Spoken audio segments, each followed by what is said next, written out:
right, good morning, everyone. Thank you so much for. Good morning. Thank you all for being here today for this professional development.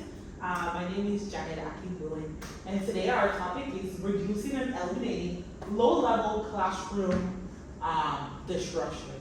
So we're going to be talking about low-level classroom disruptions, how to reduce and eliminate them. You have a piece of paper with you and also a pencil, so please feel free to take any notes. That is your note catcher. Feel free to take any notes that you might want to today. So our learning intentions today are to understand the root causes of low-level classroom disruption, or understand the root causes of low-level disruption, and we want to discuss and learn some classroom management strategies that can be helpful for us. What's our success criteria? We want to identify at least one classroom management strategy that you're going to be using in your classroom this upcoming school year to reduce or eliminate those low-level disruptions.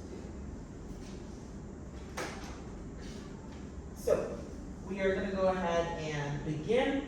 The first thing is, what are low-level disruptions that occur in your classroom? What do you guys think those are? Low-level disruptions. We're just going to go ahead and share our Yes. I believe one of low-level classroom disruptions that we mostly encounter in our classes are like students talking with each other, and sometimes they were poking with their classmates silent. So that could be one of low-level classroom disruption that we mostly experiences in our daily teaching classes. Thank you. So just to recap what he said, students talking with each other and sometimes poking each other. Thank you, Mr. Rosal. Maybe one of those low-level disruptions that is occurring in my classroom, maybe like not paying attention to the teacher, and with that, since the student is off task, but the students may tend to do some stuff that may distract other students as well. Thank you so much. So you were saying that when students are off task, when they're not paying attention, then they start to do other things that may disrupt the class. Other people or the class. Yeah. Thank you.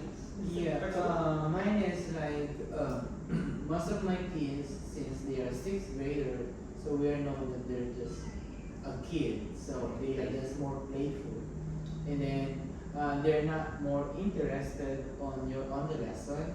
So so that's a challenge, like disrupting, discussing how you engage the kids to the lessons. Thank you so much. So the sixth graders are a little younger, a little bit more playful than the seventh and eighth graders. But the question is, how do we engage them in the lesson so that they're not being disruptive and they're actually learning? Thank you guys so much. You guys have given some very, very, very good examples of low-level classroom disruptions. I actually organized them into types of low-level disruptions. A couple of them, some of them are verbal disruptions. There are also disruptions that are non-verbal, so they're not necessarily saying anything. There are those that are physical or movement disruptions. Others are electronic or technology disruptions. Others are avoidance. And finally, peer-to-peer disruptions. And some of these go with other ones as well. And when we're done, I'm going to go ahead and send the slide deck to everyone, so everyone is going to have a copy of it. So verbal disruptions, some examples, they include talking out of turn. Right now, Mr. Swiddle raised up his hand before he talked, but sometimes in the classroom we have students who don't do that. They're going to talk whenever they want to talk, out of turn when they're not supposed to. If they're in a group, the group itself might be distracted, talking about other things. They might be whispering to their neighbors. They might be making comments or side jokes. They might be repeating phrases like the way of teaching, that a student repeating what I'm saying and then everybody laughing. They might be mocking their peers. They might be complaining, no, or making different sounds. They might be arguing minor points or instructions when you tell them to do something. They might ask questions that are irrelevant, that maybe you've already answered, that don't have anything to do with the lesson. So all of those are verbal disruptions. Non-verbal disruptions, doing things like making faces, ignoring what we're saying, not bringing out the materials or supplies, not following along or pretending to be confused. Others include Slowly transitioning between tasks. Like if they need to bring out a Chromebook, taking 5 minutes to do that, when it should take them 10 or 20 seconds at the most. Constantly sharpening pencils during the instruction, especially when we're doing a direct teach, and passing notes with other students. Other ones include physical or movement disruptions, getting up and moving around the classroom without permission. Tapping pencils or tapping their feet, tapping other things that are going to disrupt the flow of the lesson.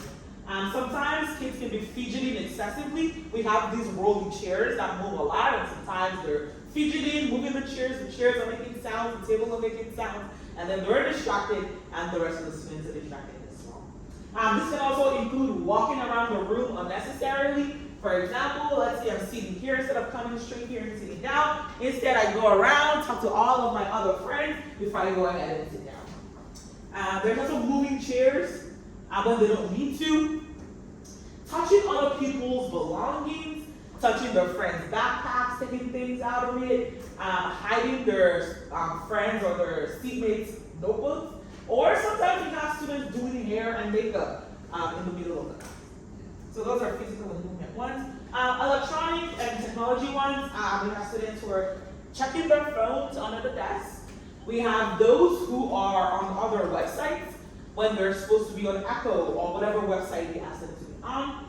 There are those who are wearing their earbuds, headphones, who are listening to music, listening to other things. And then there are those who are going to not put their Chromebooks in mute, and then they'll be playing something, and then it'll disrupt the whole class by making a lot of sounds. And then there are students who are going to be taking selfies or photos in class, or trying to record TikToks. And then in terms of avoidance, this is also a classroom disruption, because this can include students who are repeatedly asking to go to the nurse or the restroom. Every day when they come to your class, they're not feeling well, or every day they have to go to the restroom. Sometimes multiple times in one class period. Sometimes they act like they're confused because they don't want to do the work. Sometimes they're going to complain about the assignment and not even try. Refusing to participate, also visiting with their friends, moving around and not getting to the task at hand. So all of those are avoidance. And then peer-to-peer, just disrupting other people, other peers in the classroom. That's the last part. So all of those are different types of low-level disruptions. They're different from very large disruptions, like with the students fighting in the classroom. Those ones you call an administrator right away, call the office right away. But all of those things that we mentioned, they might not seem like a big deal, but they do have impact on the classroom and on the lesson. So we're not really going into why those disruptions happen. There's a lot of reasons why they can happen.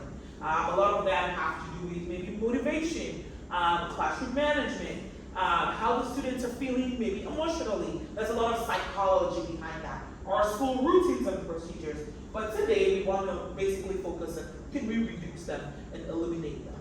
So our question right now is, how do these disruptions affect our instruction and student learning? Can we share out what's their impact in your classrooms that you see? How does this affect you guys on a day-to-day basis?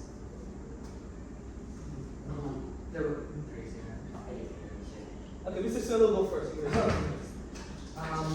Yeah, whenever these things happen in our classes, such as verbal, non-verbal disruptions, knowledge disruptions, they really takes up time instead of us delivering the lesson. It definitely could cut off our time for them to learn. So definitely it would reduce the progress and the development of students inside the class. And also, the time that is supposed to be used in teaching and learning will be shortened. Thus, there will be shortened learnings, less learning for students.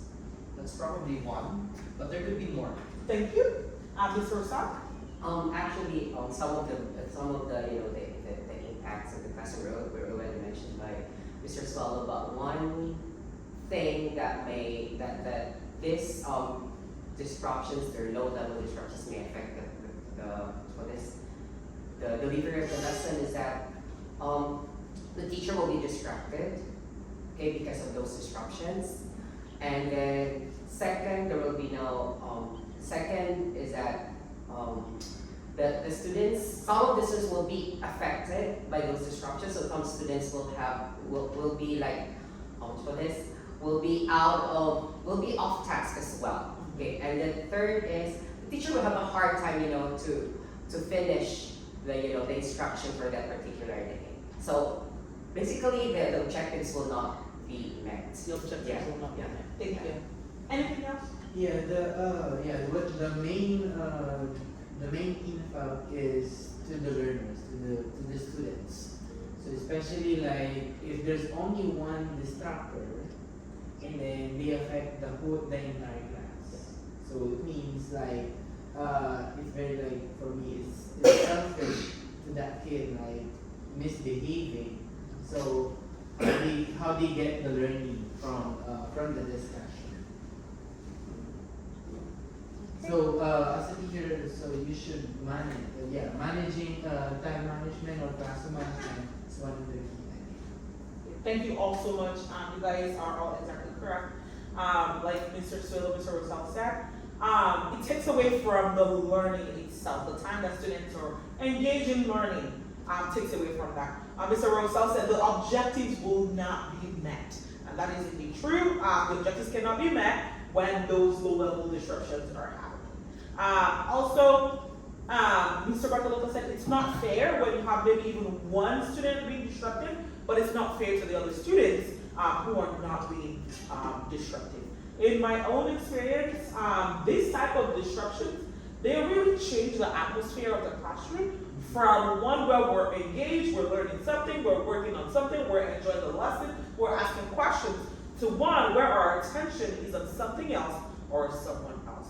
So overall, those low-level disruptions, they impact our classrooms in a negative way, and we want to remove them or get rid of them. And the reason why I chose this topic, I've seen this across the school, like every grade. Some of the bigger issues, those are not the most common things on a day-to-day basis. It's the low-level disruptions that are happening continuously. And oftentimes you have multiple students exhibiting this in one class period, or the same student doing multiple of them in a class period. And we do see that our students' learning is being significantly affected.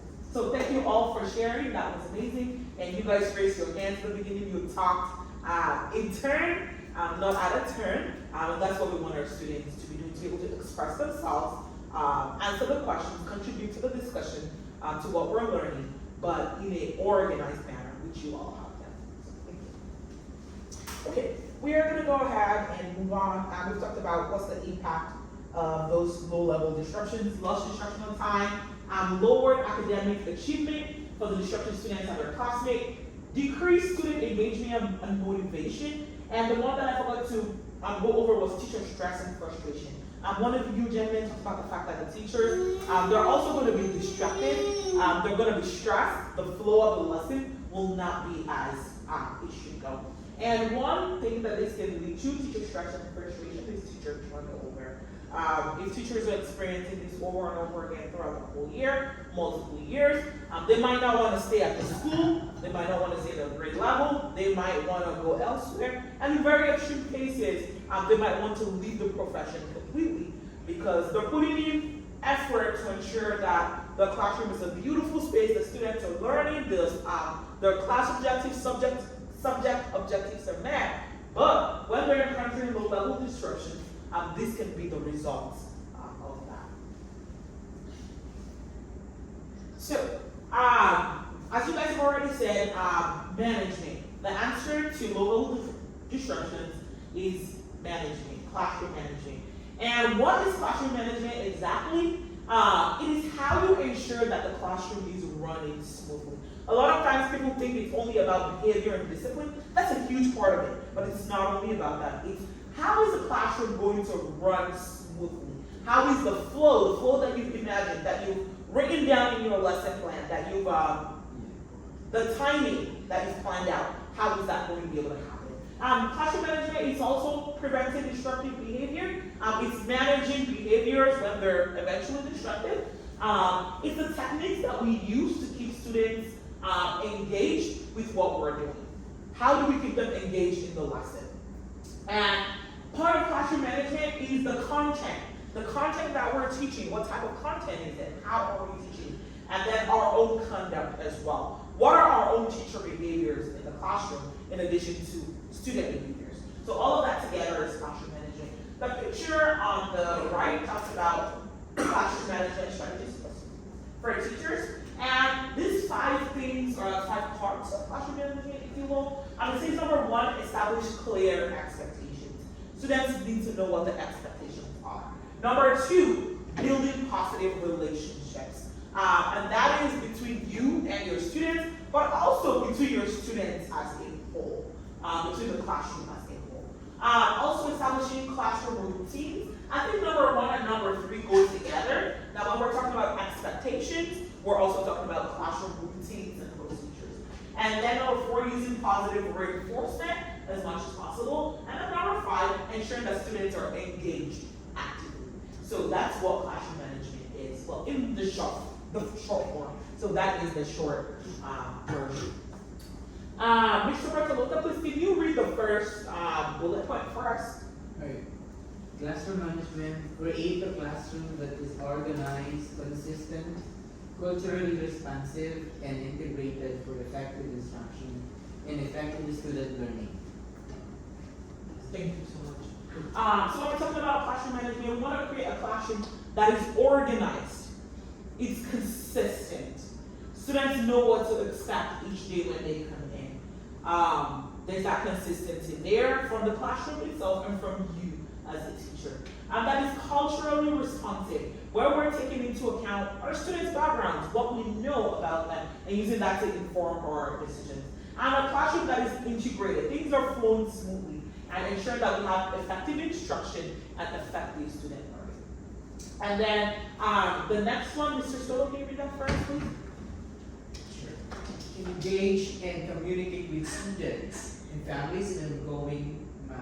Thank you so much. So part of classroom management is our communication. We want to be communicating with our students continuously, and we want them to be communicating with us as well, just in the right ways, in the right manners. And also we want to be communicating as well with their families in an ongoing manner. So it's a continuous thing, not just a one-time thing. Okay, so thank you all for that. Now, with classroom management, I believe that it starts from the school as a whole. Yes, there are a lot of things that you are going to be doing in your classrooms, but what are our school-wide expectations? Things that students should be able to do, to know, as a campus, no matter what class they're in. Whether they're in a math class, in a science class, in a PE class, the same expectations. And here at our school, we have a big number of them. We're going to go over a couple of them very quickly. And all of these school-wide expectations, they should be a part of our classroom management. These are things that we are going to adhere to in our classroom. We're going to communicate them with students. We're going to remind students of them. We're going to hold students to this because they're the expectations for every class, and every teacher should actually be doing it. One of the more difficult things is that when we have the school-wide expectations, but only some teachers are following it. If other teachers are not following it, it undermines the entire thing. So we do want to ensure that everybody, all teachers, are following the school-wide expectations. So there's that consistency for students. Because oftentimes you will hear something like, oh, Mr. C allows me to do this in this class. Mr. D allows me to do this in this class. Why can I not do that in your own class? But when it's a school-wide policy, we can let students know this is expected in every single class that you go to. And these are our school expectations that help our campus and all of us have a good and beautiful experience at school. So the first one is we have our attendance and targeting policy. I know that this might change before the upcoming year, but at the beginning of the year, during orientation, we'll know what the updates are, if there are any. But the targeting policy, we want to keep track of it. We want to emphasize to students that we don't want them to be late. They should not be late. So the last one that we had, it was supposed to be 3 tardies, becoming a lunch detention. But actually, I think by the end of the school year, it was 5 tardies. I know that this policy wasn't enforced consistently because there were students that had many tardies in 1 week, and we didn't see them in detention, they didn't get that detention. But as a school, we want to ensure that we're adhering to the school policies, whatever the number is. And here it says, if they have 7 tardies, in 1 week, they're going to be eligible for 2 after-school detentions. So as a school, we want to abide by our tardy policies and ensure that students understand that they need to be in class on time. Securely pass, I believe that we're going to continue to use that in the upcoming year. We want to ensure that every time students are leaving the classroom, that they have a securely pass. If students are not being responsible, they lost their Chromebook, they didn't bring it, they forgot it, in that case, you can't let them out of the classroom because they have nothing to write their pass with. Students always say, well, you can do it. That's not one of your responsibilities. It's your responsibility to write their pass. All you're supposed to do is accept it. You're not supposed to be writing it for them. Now, in the case of extreme emergencies, maybe the student has a bathroom emergency, they have a health emergency, they actually need to see the nurse right away. In those cases, please write them that pass, even if they don't have the tools. But you do want to make it clear that that's not a constant thing, that's only for severe emergencies. You want to ensure that students are using securely passing, making their pass, and that they're using it all the time. Also, this comes into how many times or how many students are you going to let out of class in a class period. If you have 20 total students who need to leave the class during our 50-minute class period, it's going to be very restrictive. So for yourself, you need to have some limits, and you need to let students know those limits. Maybe we're going to be taking no more than 5 people to leave the class during each class period, so that they know that if they're not one of the first 5, they're not going to be there. Any questions at this time? I have a question about how do they implement like this school detention? Because some of the kids, like, even though it's for the remedy for the disruptions or something like the detentions, after school detention, some of the kids like repeatedly for the after school detention because they love after school detention. So what's the school policy for that? So that it's gonna be like more effective. Thank you so much. That's a very important question. If we're saying that after school detention is a consequence for students, but it doesn't feel like a consequence for them, they don't mind going, it's not a big deal, let's need to go, that is not effective. And this is a conversation that the leadership team and the administration needs to have for students. That is after school detention effective? During the detention itself, what is happening? Is it something that students want to avoid, or is it something they like coming to? They like coming to it, they don't like coming to it, then it's not a consequence. We want to ensure that it's a kind of environment that students don't want to coming back to, that's going to prevent them from being tardy the next week. Now, when they think back to the detention they had this week, they'll be like, no, I'm not going to be tardy next time. I'm going to get to class on time. That's a wider conversation. How about the one? Is the lunch detention is that the kids doesn't eat the lunch, or what is that? The lunch detention, they actually do eat lunch, but for 15 minutes of the 30-minute lunchtime, they can't sit with their friends. They're on the stage with one of the assistant principals. I was thinking like lunch detention is they are not eating their lunch during the lunch. So for me, if that's so, that's also another problem because in the hierarchy of needs of the kids, they must be like, Mostly taking. Yes, Yeah. their physical needs need to be Yeah. taken care of. Yeah. Yes, thank you so much. That is very important. Where the kids are here from about 8 o'clock till 4, Mhm. so they absolutely do need to eat lunch. So the lunch detention, so far the way it's been done. Because I've been experiencing like since my kids is not eating the lunch, and then there's no energy to do the task during like the 6th period or the 7th period. Means that we're hungry, so I think that thing also could be like the low level distraction. Thank you. So if students are hungry, that could be one of the reasons why they're being disrupted. Because we do know some of them do not eat breakfast. They don't eat lunch. And this is where a conversation that we need to have as a school, but also each teacher in their classroom, encouraging students on why it's important for them to eat breakfast when they here. Why it's important for them to eat lunch at lunchtime. They do need to understand very clearly that if they're not eating breakfast, till lunchtime, there's no other time for snacks. They're not supposed to be eating in the classrooms. We can't send them to the cafeteria in the middle of class to go get a snack. So they need to understand very clearly that the times for eating is breakfast and it's lunch.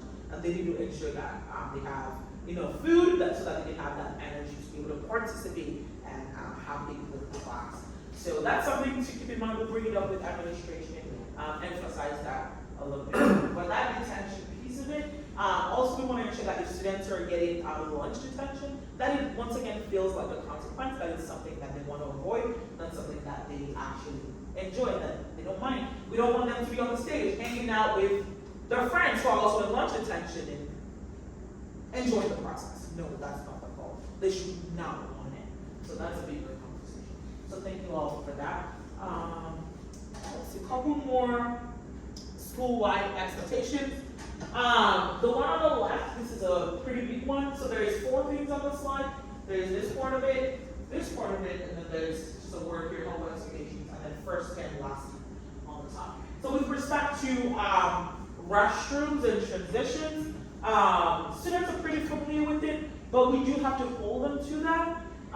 That when they're going to the next class during transition time, they can use the bathroom very, very quickly. There's only 3 minutes between classes. They have to be quick. Also, that the time to use the bathroom is breakfast time, lunch time, and transition time. That the middle of the class is not the ideal time to be using the restroom. Yes, emergencies do happen, but we don't want it to be a bad. So please remind your students, breakfast, lunch, transition, that's the time to go to the bathroom. We have these ones called the restroom expectations. Students should know that. In the past, we've had students who are not using the restroom the way they're supposed to. They're engaging in other behaviors that they're not supposed to be in the restroom, and usually the restrooms end up being destroyed, and then it makes the restroom line or time that students are spending in the restroom. They have to go to like the first floor or the third floor, or if they have to go to the second floor to use the restroom. That's a problem because they're spending more time out of class than in class. That's not what we want. Okay. Hallway expectations. In the hallways, no cell phones. Very importantly, students shouldn't be running or horse playing. And then one very important one is they need to walk and talk. So if you see students who are in the hallways who are stationary, no, they need to be going to their next class. Because if they're waiting around to talk to their friends, they will not get to their next class before the 3 minutes. It's not possible. So we need to enforce that policy. There's no standing around. Walk and talk. Yes, you might be moving with a friend, but you guys need to be going and talking at the same time, but you need to be moving toward the next class. First 10 to the last 10. No students at a class the first 10 minutes. No students at a class the last 10 minutes. The first 10 minutes of class, that's where we're going to be doing our do-nows. We're going to be giving an announcement, establishing all the things that are going to be happening that day. We're going to be starting the first part of our direct teaching. We don't want any students out at that time. Important information is coming out, and if they're out, they're going to miss a lot from the rest of the class. It's going to be more difficult to catch up. The last 10 minutes, this is where we're going to do our exit tickets. This is where students are going to finish up whatever task we've given them for the day. This is where we're going to be checking student work. Did they actually get it? Or do I need to cover this a little bit tomorrow? Is there a space for reteach tomorrow? Are they going to be able to do the exit ticket? If they don't do the exit ticket, we can't, it's more difficult to gauge how well they got that day's lesson. And it's going to be more difficult for us to prepare accordingly for the next day. So first and last time, please be firm with that with your students. There is no excuses on that. In the last 10, sometimes students are tired, they want to go out of the classroom at the very end and kind of play around a little bit. That's going to be unknown. Miss A, B, and C lets me do that. It's a school expectation. The first 10 minutes, last 10 minutes, we're not going to be going out of the classroom. Very importantly, cell phones.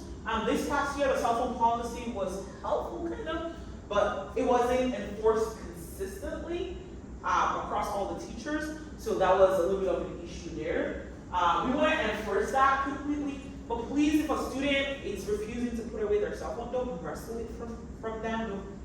Don't wrestle with them over it.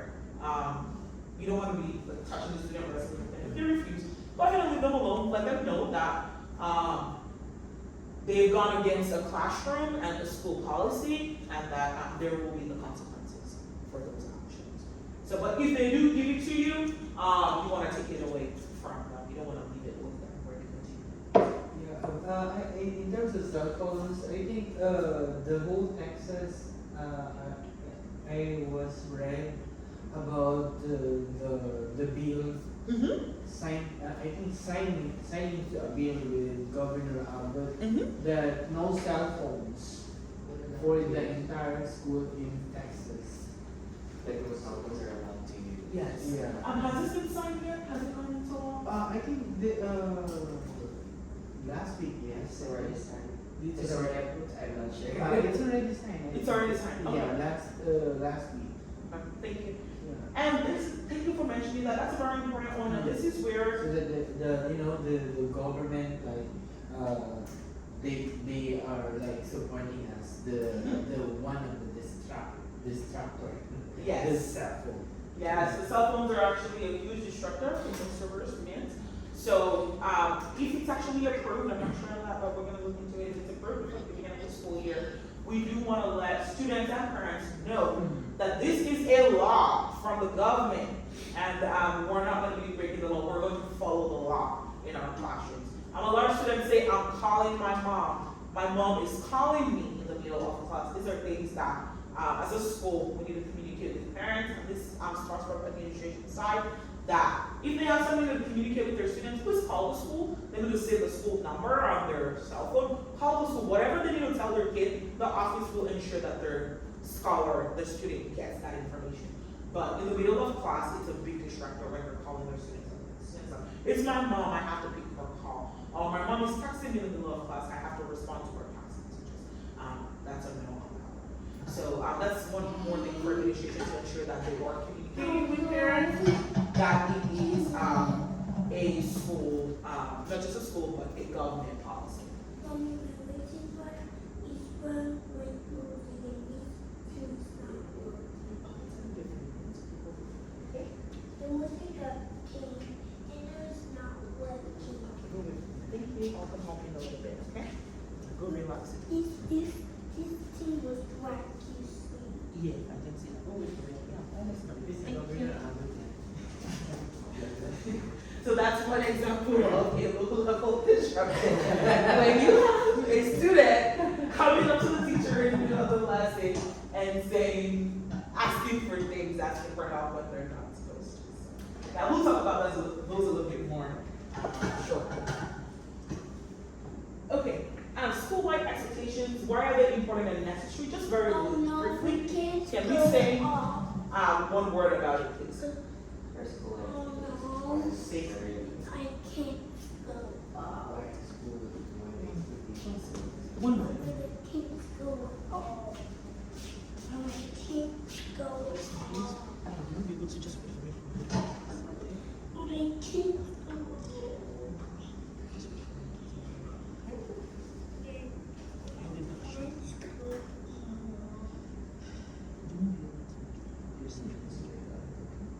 That's not a game. No. Okay. So What for did me, you go?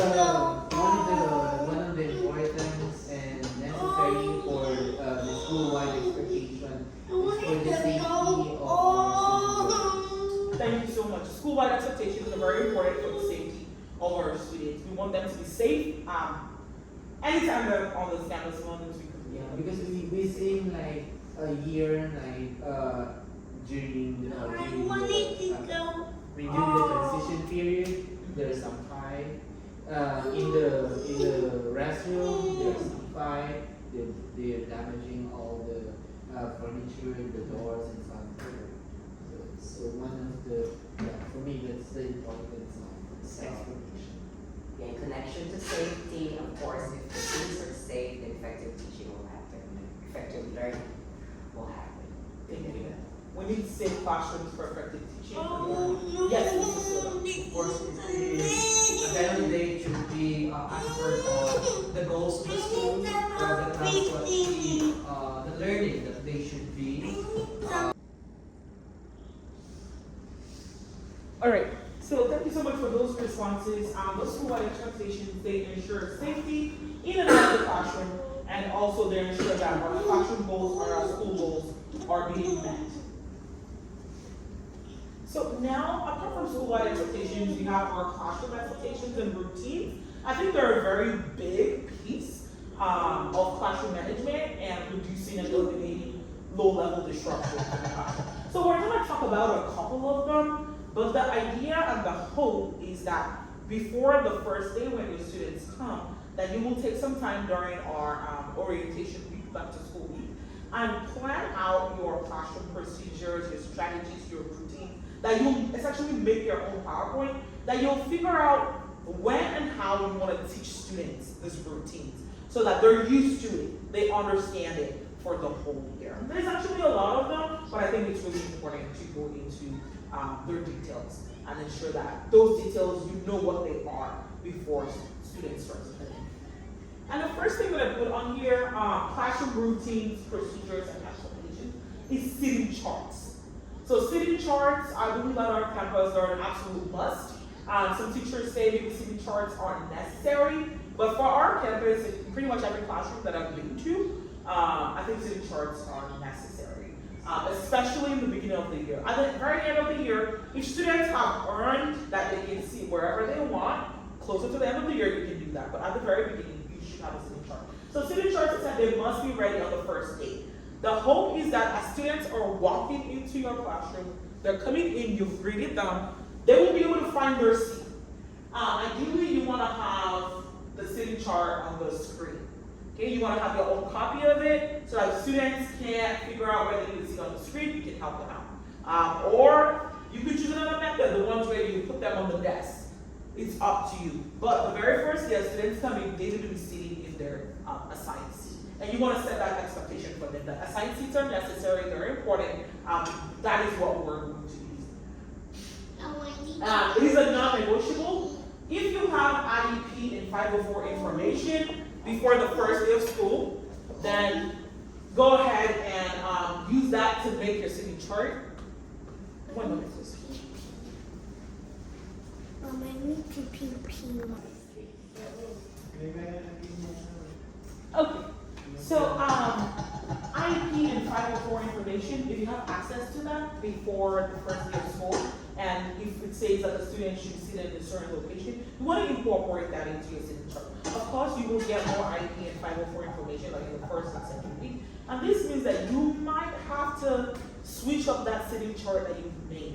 But let students know that you can, that the sitting chart will be switched up. It will be changed, that they need to be ready for it. The seat where they are is not the permanent seat. In addition to that, you might need to move students if they're being disrupted. Be okay with that. This is where you're going to be sitting, this is where you're going to be sitting. But you want to make that an expectation that you can move students and they need to be prepared and ready. But this also goes into making a good, inviting classroom so that when you do move students, it's not a big deal, it's not a serious issue. But one important question to consider is what happens when students refuse to sit in their assigned seats? You have to know what the next steps are. If a student is saying, no, I'm not going to sit in my assigned seat, what's the next thing that you're going to do? They totally refuse. Any thoughts? What do you do, or what would you do? On my case, I asked the kids why, and then my kids has a valid reason, say for instance that kid is having an issue for the last year, so instead of putting on the assigned seat originally, and then I just switch out, so that there's no more conflict to that. Thank you so much. That's very important. If the kids have had issues in the past, you don't want them sitting together right next to each other. You want them to be far away from each other. Also, if the students have maybe a no contact agreement or a stay away agreement, if the administration has told you about it, you want to ensure that those students are totally separated, that stay away or no contact agreement is honored. Yes, go ahead. Me in my case, what happens is the surface is in a science seat. I'll make sure first that the student understands that the science is non-negotiable. So you need to be on your assigned seat. So I'm very much, I am very much firm in establishing that, that rule in my classroom. So if the student refuses to sit in that assigned seat, I always tell them that I'm going to inform your parents, because it causes, disruptions in the classroom. So I'm going to call your parents if you are not following instructions from the teacher. So, and I think it's effective, like communicating to the parent that this student is not following your expectation. So yeah, that is usually that's actually I'm doing inside the classroom. Excellent, thank you. So, number one, ensure that students understand that assigned seats are non-negotiable, and if they absolutely refuse, let them know that you will be letting their parents know, you will be contacting their parents about it. So, yes. Also, you can personally talk to the students and explain to them why exactly you are trying to move them on a specific seat. Because most of the time, what causes them to refuse is what's the reason why they move. So that they should understand what's the reason that they will be moving, or they will be moved on that specific seat. Thank you. So students want to understand why are they being moved. That's an important part of it, that communication with them. Find a good way to explain why they are being moved. And sometimes it's not necessary, it's not only the student who's been disrupted that needs to be moved. Sometimes you have to change with another student who's not being disrupted, and then you don't understand that as well. Yeah, another thing is, I asked the kids why they more likely refusing to be having an assigned seat. They're feeling that it's what you call that? It's a punishment for them. To be in their assigned seat. Yeah, like if you have an assigned seat, like sitting with the different far away to their friends. So for them it's like a punishment. So that's why you have to explain what's the reason. Thank you. So some kids see it as kind of like a punishment, and it can actually be a consequence. Yeah. Not being able to sit with their friends. But overall, you want to explain the reason why we have assigned seats in the class. It's actually a meaningful consequence. Yes. Yeah, that you are not in the seat because you do this and you with your seatmate, and that is a disruption, So, Yes. And that goes to the last point. Consider separate seats for students who continuously disrupt others. So when they're disrupted, you might even have a spot in the classroom, but if they're not able to sit in the general classroom, they're disrupted here, disrupted there. For maybe the rest of that particular class, maybe not permanently, you can have a seat that's maybe a little bit away from everybody else, so that there is no one that is right next to them that they can use. Thank you all. Coming out of the classroom, coming into the classroom, I mean do now. So this one's really important because it sets the stage for the lesson. So once the tardy bell rings and they're not in class, it means that they're tardy. Please mark students tardy. We have a number of teachers who don't mark students tardy. So teachers wait till 5 minutes before they start counting students tardy. No, that's not acceptable. Once the tardy bell rings, the student is not in your class, they are tardy. Sometimes you might not be able to take attendance right away, but you should have something where you take your notes. That after the bell, this student and that student and that student are tardy. Maybe you could use maybe their initials or something like that to just jot it down very quickly. Because you might be doing other things already. The bell rang. You need to talk. You need to introduce the class. Then you can start to do now, that sort of thing. So, but ensure that you are marking tardy so that there is a paper trail that shows that these were the days and times when these students were tardy. Also, once the tardy bell rings, if you have a door, please close the door. That's a physical signal to the students that they are late.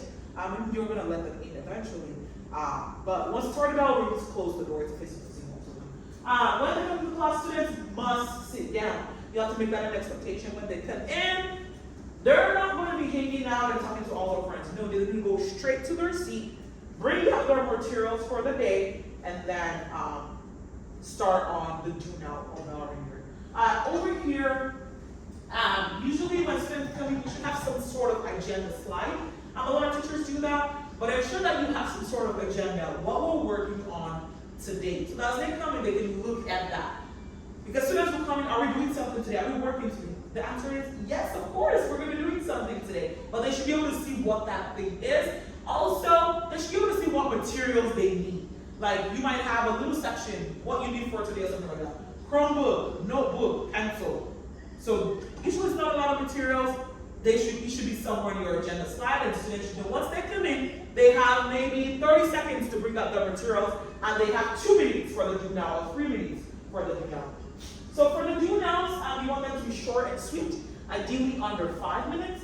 When you have do nows that are 10 minutes, 50 minutes out of a 50-minute period, there are going to be students that are done much earlier than others, and then they can start to get instructed. So the do now should be pretty short. It should be something that really helps them to prepare for the lesson for the day, or something that recalls their memory from what they learned in the previous day. Usually one of those would be the best. So ideally under 5 minutes. If the do now is on echo, please close it once the time runs out. So you might have to have multiple echo, what's called tabs open. And for that particular period, once the timer on your screen runs out, please go ahead and close the do now. It helps students to have that sense of urgency that we need to be on time. We need to complete the do now in the assigned time. We're not going to be playing around. There's going to be students who are going to say, I can always do it later, I can always do it at home. No, you don't want that kind of mindset. We want to do it now. This is the do now. We're doing it now. It should be completed. If they're not doing it, they're not going to be able to get those points for the day. So the do now needs to be done now. So coming into the classroom, sitting down, bring your materials out, and then straight to the do now. So please try to have that do now every day. It doesn't have to be long, but you want to ensure that you have it. Also, you want to let students know how much time they have for it. If it's 2 minutes, 3 minutes, and ideally your timer should be on the screen moving so that they can see that physical time. Other routines and procedures. This is a really long list, but after we're done, later on I want you to go back into this list and think about what are all of the routines and procedures for all of these things. Number one, student materials. Where do you want them to put their materials when they come into class? Do you want them to keep it under the table here, on their table, and then the materials they're going to need for the back grade? Material bins. Are you going to have material bins for each table, or are your materials maybe going to be on the back table, and then somebody has to go bring those materials? Think about that. Or is your material bin going to be in the front over here, and students need to pick up the materials as they come in? You have to decide what that's going to look like, and then train students and teach them that. This is how we get our materials. If we're doing like maybe material on the back table, you don't want every single student going to the back table to get materials. You might have jobs for students at each table, and whoever has that one particular job, maybe the materials job, they're the one that's going to get up and get materials for everybody at their table. So you want to teach students whatever you want to do with that, but you just have to have it in mind before school starts. These are the ways that I would want my students to get their materials and communicate that with them. Sharpening pencils. This is a really big disruptor. You want to ensure that you have a policy concerning sharpened pencils. Actually, students are supposed to be coming to school each day with 2 sharpened pencils already when they're coming into your classroom. That's the school policy. But if they don't, what is your, how do you provide pencils for students? Or can they sharpen the pencil on their own table with their own sharpener? What are your rules considered? Are they allowed to get up and sharpen their pencils? You have to determine when can they get up and sharpen their pencils. Of course, it's not going to be during direct teach. Absolutely not. You have to say no to that when you're up. Given a lesson, 20 minute lesson, 15 minutes, 10 minutes, that's all the time for students to go to the pencil sharpener and start sharpening. No, they need to do it maybe right as they come into class, at the very beginning of the class, or they need to borrow a pencil from you. And you can also consider maybe students trade something for a pencil when they are frequently borrowing pencils. And this actually worked for me at the very end of last year. I released that. When students have to trade something for a pencil, usually they bring the pencil back and they don't break it into 2 because they want whatever they gave to me back. But you want to be careful about what students are treating. You don't want to get things like maybe the deodorant or maybe very personal items, but other things that they can trade for it and they didn't back. But this has to be done very, very quickly in that maybe first 10 seconds of class. So students know when they come into your room, if they don't have a pencil, they come trade something for a pencil very, very quickly. They bring up the rest of the materials and start the do now. We don't want them to have 5 students coming to get something and then moving all around, playing around. Oh, I'm going to get a pencil, and they're doing that. No, we don't want that. Beginning of the class, how are you going to signal to students that the do now is over and that instruction is beginning? You have to know what that is going to look like. How are you going to tell them that the do now is closed and then introduce the lesson for them that this is what we're working on? Passing out papers in class or collecting papers, you have to have a routine for that. When you're collecting papers, do you want, let's see, everyone to stack it in a neat stack on their table, and then are you going to pick it up? Or do you want this table to pass to the next table, to the next table, to the next table, and then you pick it up at the very end? You have to determine what that's going to look like. When you're giving students papers, you might want to have 1 or 2 students who have that job, that privilege, to hand students the papers. But you have to ensure that those are students that are going to be quick, that are going to be efficient, that are not going to play around and take a long time with it. Noise expectations. What should it sound like in your classroom? You have to let students know what are the noise expectations during direct teach. During direct teach, they didn't have their eyes on you. They didn't not be touching anything, playing with anything. They didn't be listening attentively, communicating. During independent work, what's the noise level? Can they whisper to someone? What does that look like? You have to tell students about that. You have to train them to be able to practice it with them. Throwing away trash. If students have trash, how should they throw it away? You want them to hold on to it till the end of class and throw it away on the way out. That might be a good thing to do, as opposed to them moving through the classroom multiple times, throwing away their trash. The bathroom, I would say for the bathroom, nonverbal signals might be the best. You don't want to say, Mister, I need the bathroom. They might do a simple restroom sign. Okay? And then once you might give them a thumbs up, that means they didn't make their pass. And then you go ahead and approve it, and then you can signal to them to go. You want to do as much of this non-verbally. You don't have a sign for maybe they need water. And then you give them a thumbs up, then you go ahead and write there securely, and then you approve it, and they can go. Things like that. When can they go to the bathroom? During direct teaching, that's going to be a no, but you have to set those expectations. At other times, that's not direct teaching. When can they go to the bathroom? Class jobs. What are the different class jobs that you have? I think it's a privilege to include students in the class jobs. Give them responsibilities. But you can even make that a privilege that certain students who are exhibiting certain responsibilities can have the class job. Or maybe a student who is being disruptive. If they can, for so many days, do the proper behavior, they can have the privilege of participating in that classroom. Maybe for a day or 2 days or a week, something like that. Independent work, what does that look like? If students are confused or they have a question, what are they supposed to do? A lot of times you have like maybe 5 students coming up to ask a question. You might want to implement a policy and say, ask your table mate, the person that's right next to you, if they have a question.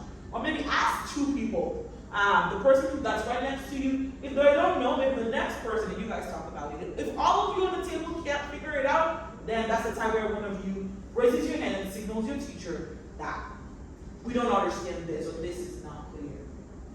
How are you going to return graded work? When students are done, where should they put the work? And we have to think about paper versus electronic. Where are they going to be turning things in? Online, you need to be very clear in your instructions and directions. Are they going to turn it in on Echo? Or is there another platform that you want to use?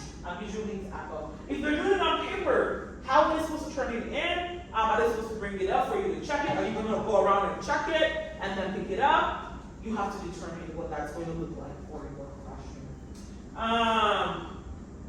If a student wants to talk to you about their grade, when is an appropriate time for them to talk to you about it? So these are different things that you have to consider with your classroom management, and you might want to make a PowerPoint using all of this, and think about it and write it down and refine it before the first day of school.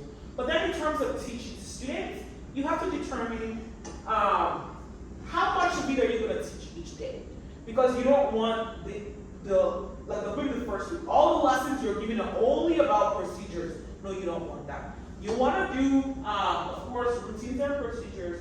You want to do some getting to know you activities. You might even want to start introducing a little bit of content. So you have to determine on day 1, what exactly am I going to do? On day 2, what's that going to look like? On day 3, day 4, day 5, what's that going to look like? And going forward. I want to add in there the routines and procedures. You might have to remind students throughout the course of the year. That's okay. Don't forget something.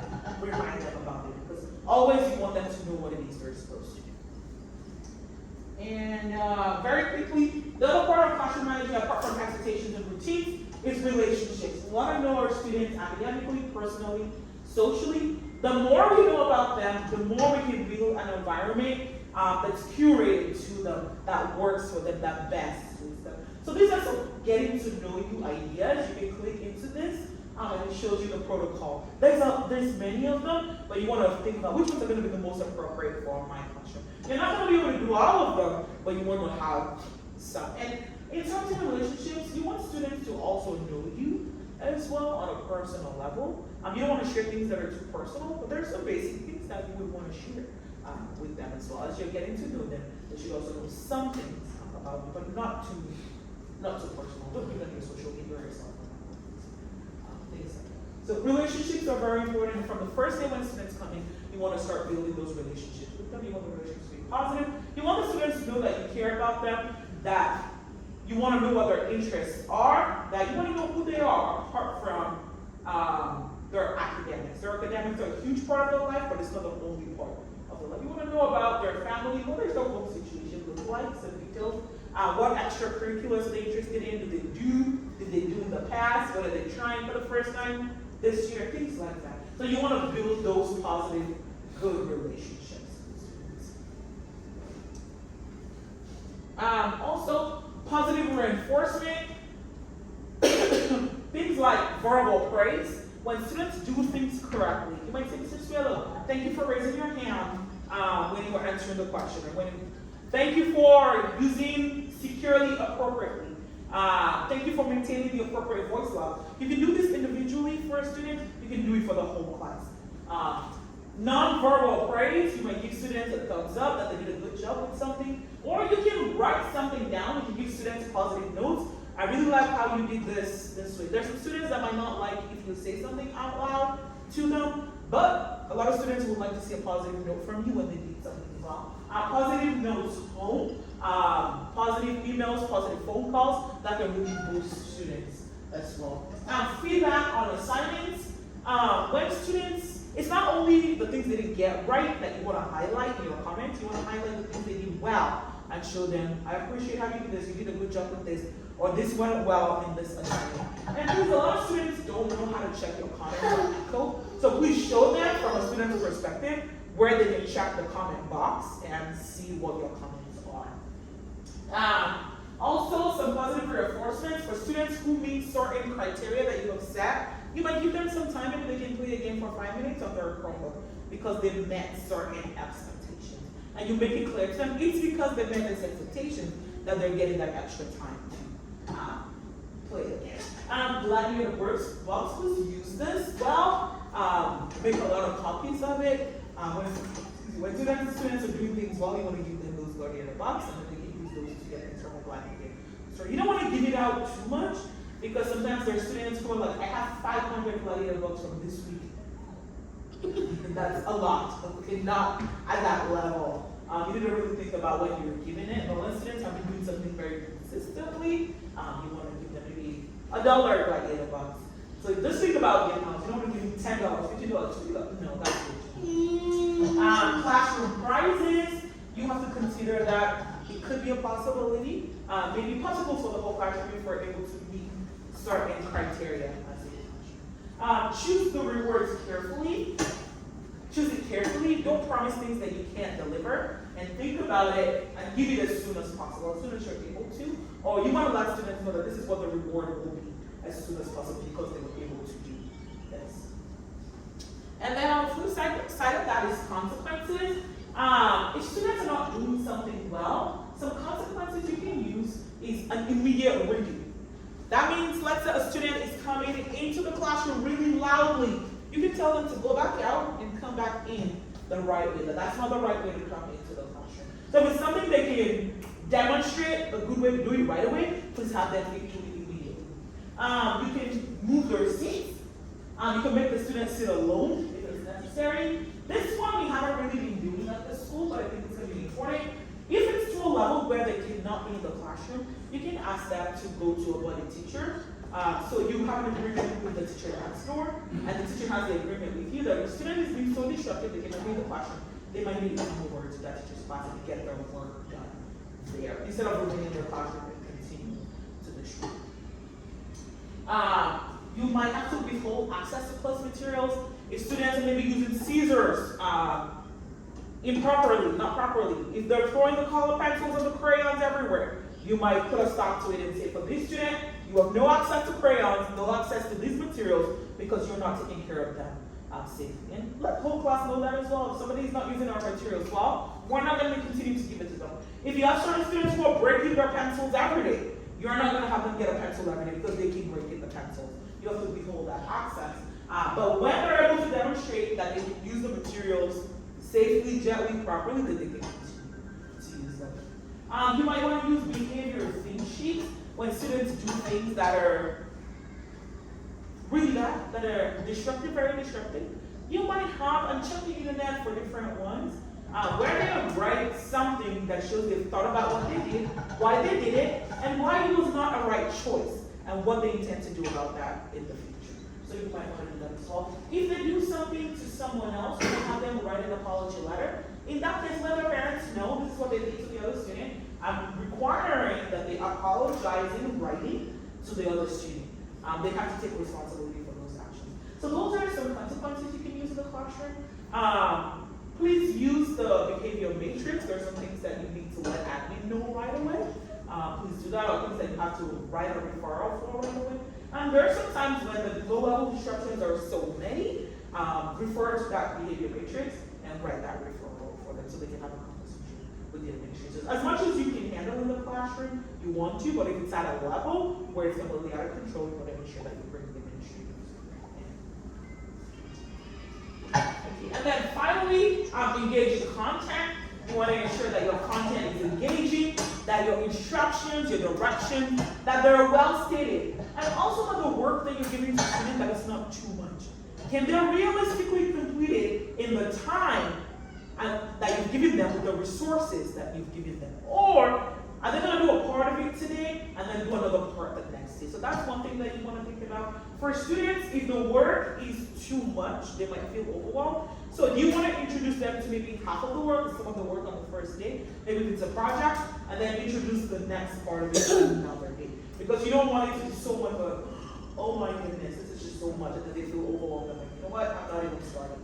So sometimes you might have to chunk up the work itself, and ensure that whatever you want them to do, you've taught them. You've given them enough guidance, directions for them to be able to actually do it successfully. And then you want to use turn and talk, like the think, pair, share. Give students opportunities in the classroom to discuss. People say it's not possible to discuss in math. That's not true. Find opportunities where they can talk about how did they arrive at that solution, or if they were working on this problem, this question, what are the strategies they're going to use? So have students talk about that and then discuss it as a class. So give students opportunities in the classroom to talk. We don't want them to talk in an inappropriate time, but we want to give them some opportunities to discuss with each other and then share out with the classes and correct any misconceptions that come from that. And then whenever you're able to use games, use them. Games that are going to add to the lesson. Games that are going to help teach the content well. This might be quizzes, this might be a boot camp, other types of games. You can look online and see if there's very good games for the topic that you're teaching. Use the games. We know that our students are interested in games. So as much as possible, things that are hands-on, those are where school or science, if you can have them do the experiment, if we can do a demonstration where they can see it, they can touch it, and they can think about it, then write about it, that makes the lesson much more engaging. If they can share about a personal experience that they have with whatever that is, if we can relate it to something they've seen or they might see in real life, those are ways of giving our lessons more engaging. So those are all the different aspects of classroom management. So we've talked about the fact that we want to have good classroom expectations, school-wide expectations, good routines in the classroom. We've also talked about the fact that we want to build positive relationships with our students. We've talked about the fact that we want to make our content engaging. We want to use positive reinforcement, and sometimes when it's necessary, we want to use consequences. But overall, we want to make our classroom a safe, engaging, good classroom for students to be one as much as possible. Eliminate those low-level disruptions. We want to ensure that our instructional time is being protected. That is a major issue we have on our campus. A lot of instructional time is being lost because of these low-level disruptions. And the answer to that is our classroom. So please, before the beginning of the school year, in that week we have for preparation, take some time, go back to this presentation, and work through it and figure out what are your classroom routines and strategies to do. What are the things you're going to do to build relationships with students? What are the things you're going to do to help students build relationships with each other? Are there any questions right now? Actually, I'm just adding for the relationship and also some classroom management. I did during the first day, I explained the classroom expectation, and then aside from that, I also introduced asking what are the whys why you're staying at school or why you're here at school. Because if they know the reason why they here in school, so they need to learn, not to distract, not to play all the time. You know? So it's easy to them to engaging and also manage them. That's Thank you so much. That is really important. Having students be able to think about why are they in school? Why is it important for them to be in school? Have them think about it, write it down, maybe share it with a group, and then have a whole classroom share out on that. For students who maybe they don't know, hearing other people talk about it might jog their memory and help them think about why is it important for them to be in school? How is this connected to their goals? Or goals that they might have later on, even if they don't have the goals right now. So those are definitely some things. Thank you so much for that. Any other thoughts or questions? Yeah, I agree with Mr. Barbalan because there are some students who really don't know what's the reason why they are in school. And sometimes they think of schooling to be not that important. For example, I know one specific student who said that why are they have to learn science, why they have to learn math, I will be a blogger someday. Then that's an opportunity for you to tell them that what if one day blogging will no longer be monetized and you will not earn from it. And then take the opportunity for them to realize how important education is in their life someday, especially if they're trying to find a job.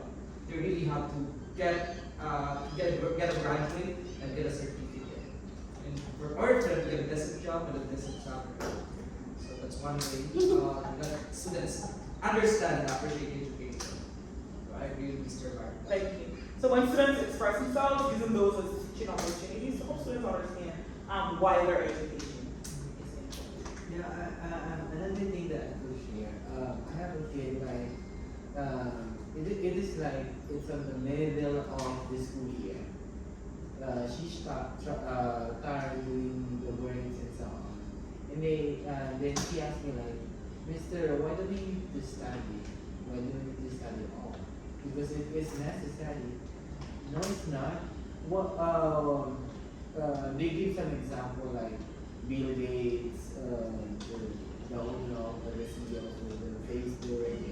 So those are dropouts. So they are successful.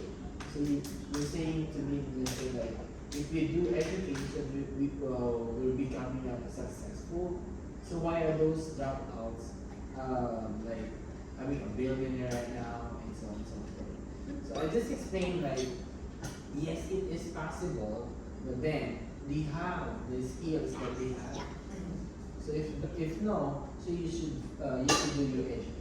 Thank you so much. And you bring up something very important, the skills that they have. So they might mention Bill Gates.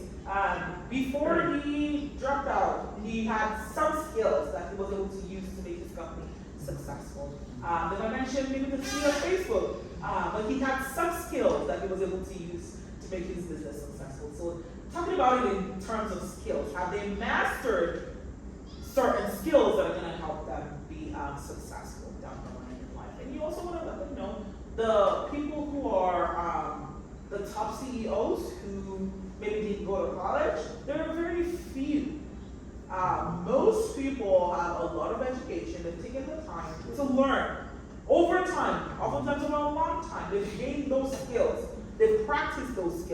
and that has helped them be successful in their lives and in their businesses. But the bottom line is they still need their education because they can't read, they can't solve math, they can't Yes. program if they have not been to study it.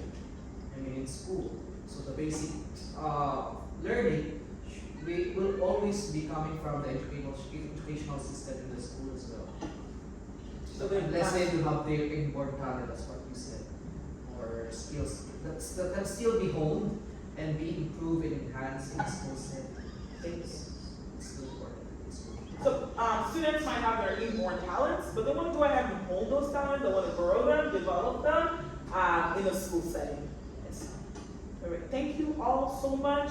I was going to say very quickly just one word. What is one thing you've learned today, one strategy you've learned today, or one thing that you intend to do for the upcoming school year? Very, very quickly.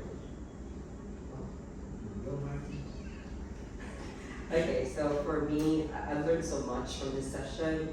So one thing that I'm gonna like implement for the coming school year, of course, I'm gonna use these 5 strategies, such as classroom management, building positive relationship with students, giving positive reinforcement, giving meaningful consequences, and making your lesson engaging. I'm finding that actually I always do this in my 12 years of teaching experience. I always in the first day of school, I always like establishing classroom expectations. So that the students will know what are the expectations, what are the things that they should do, they should not supposed to do in the class for the entire school year, and you should be consistent Yes. with these expectations, and you should be firm and in reinforcing or enforcing them that these expectations are important to have like to have a more effective teaching and learning process in the classroom. And of course, with this classroom management, with these routines and procedures, we'll be able to know where the students who are disruptive, who are not following these expectations. That's the time that you will do positive reinforcement, that you will do meaningful consequences, okay, to reinforce these expectations in the classroom. And also, I also make sure that I will make sure that the expectations, I make sure that the activities for the activities that I'm gonna I'm gonna do for that day is engaging, so that the students will have the interest to learn, the interest to listen, and do the responsibilities in the classroom, like in that particular session. Thank you so much, Daddy. Yeah, for me, I learned a lot. Although I've been this is my 12 years in education. You said 12? Yeah. So, but it's look like every year you encounter a new thing. So that's why for me, establishing a good classroom management, or not necessarily you're just enhancing your classroom management for your day-to-day basis in your teaching. So it's gonna be very helpful to eliminate and reduce or to eliminate the distraction. Because if you do that, you become more effective. So I like the word that you said, enhancing your classroom management for people who have been in education for a number of years. Yeah, because most of it, I've been doing this for the entire for a decade and so on. But then, but some of them they just encounter distractions. So for me, we have it, but then so we have to enhance because there are some because we know that one of the factor is the set of the kids. So especially today, it's a 21st century kids. Yes. So it's a different from your days, you know. Yes. You know what I mean? Yeah. So that's why, yeah. For me, Yeah, I agree with Mr. Bartolot. Enhancing the strategies based on their needs, based on the abilities of the students, and the Mr. Victor's. I agree with that. Mrs. Willow? I believe both of them said most of it, but definitely we are all implementing most of these strategies inside the class in order to manage our classroom. And the one big word that I could be taking from this learning is to highlight or emphasis on these things, because sometimes we implement it but we lack that much emphasis on these little things, but it works a lot. And definitely also tailor fitting all the all these management skills that we have in order to make sure that it will be suited for the set of students that we are dealing with. At the same time, we should be able also to at least, if it's not working, there could be something that you need to change on the way you implement this classroom management. So it's all about like tailor fitting and trying to enhance it or change it in your way. Yes, tailor feeding to the needs of the students that you have. Thank you so much for your time today. I appreciate it. I've heard that you guys have learned a lot. I hope that the upcoming school year will be very positive. That low-level disruptions and also big ones will be eliminated from your classrooms, and that everything will be able to have smooth lessons and good student learning. So thank you all so much. Appreciate it. Thank you so much, Ms. Lay. Can we do a picture, group picture?